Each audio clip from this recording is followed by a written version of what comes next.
घर नैया कार्यक्रम में आप सभी बहनों का दिल से धन्यवाद।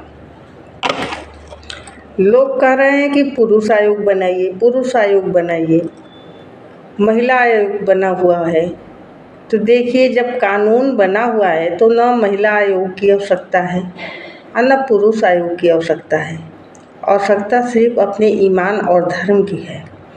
रह गई बात कि जो हो रहा है और जो हो चुका है, जो आगे होगा, वो प्राकृतिक है।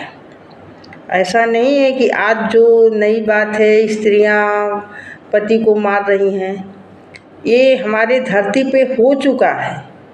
एक समय की बात है, स्त्रियां इसी तरह हौसी हो चुकी थी और इसका परिणाम आप जाएंगे एमपी में खजुराहो, उस मंदिर में कुछ आपको अंकित मिलेगा चित्र। उसी आधार पर आप सोच, ये नहीं है कि वह एक तमाशा के लिए, वह एक इतिहास है, एक हिस्ट्री है, हमारे देश की सच्चाई है।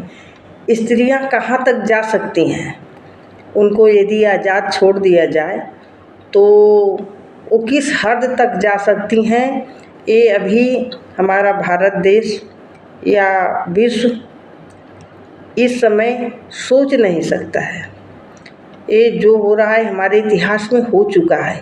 इसी वजह से हमारे देश के महापुरुषों ने तंग आकर स्त्री के प्रति सती प्रथा लागू की थी, जिन्होंने कि पति के मरते ही पत्नी को उसके शैया पर रख के जला दिया जाता था, ताकि हमारे समाज में गंदगी न फैले। लेकिन इसका भी दुष्परिणाम सामने दिखाई देने लगा, क्योंकि जो स्त्रियां वैसी नहीं थी, सती थी, उनको भी पकड़ के उस पे रख दिया जाता था। जो स्त्रियां बच्चे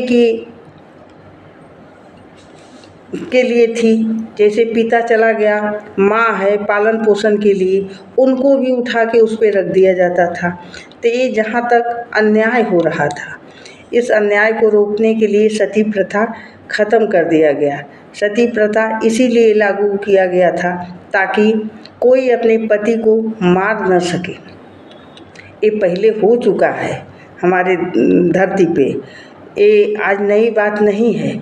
आज जैसे स्त्रियों को आज़ाद छोड़ा गया, उसका परिणाम सामने आता रहा। रह गई स्त्रियां ससुराल में जो जल जाती थी, मर जाती थी, ससुराल वाले नहीं जलाते थे, वो स्वयं जलती थी। इसका कारण भी माँ बाप थे। माँ बाप शादी कर देते थे, कम उम्र में शादी करके विदा कर देते थे, लेकिन एक बार खोज खबर नहीं लेते थे। और कोई गलती कर देती थी तो उसके माँ बाप को सूचना न हो पाए। तो एक ज़माना था कि चिट्ठी पत्री का ही ज़माना था, फ़ोन का ज़माना नहीं था। चिट्ठी यहाँ से जाता था, उनके लड़की का शिकायत लिख के जाता था। वो पहुँचते पहुँचते जब तक पहुँचता तब तक लड़की यहाँ अपना काम तमाम कर देती थी। तो यही नाम बदनाम होते थे, सास ससुर की दहेज के लिए मार दिए, ऐसा कुछ नहीं था। रह गई बात, ये जो हो रहा है हमारे धरती पर, इससे भी बुरा हो चुका है। और जब तक अति नहीं होगा तब तक कोई रास्ता या कानून नहीं बन सकता है। इसमें सरकार क्या करेगी और समाज क्या करेगा, क्योंकि प्रत्येक समाज, माँ बाप भी हौसी हो चुके हैं, बच्चे नहीं। यदि माँ बाप के अंदर लालच न होता कि हम अपने बेटी के माध्यम से घर चलाएंगे और अपने लड़का को पालेंगे, लड़की के सहारे पालेंगे, एक नियम बनता नहीं है कि उसका नियम का नाजायज़ फ़ायदा सारे जनता उठाना शुरू कर देती है। क्यों उठाती है?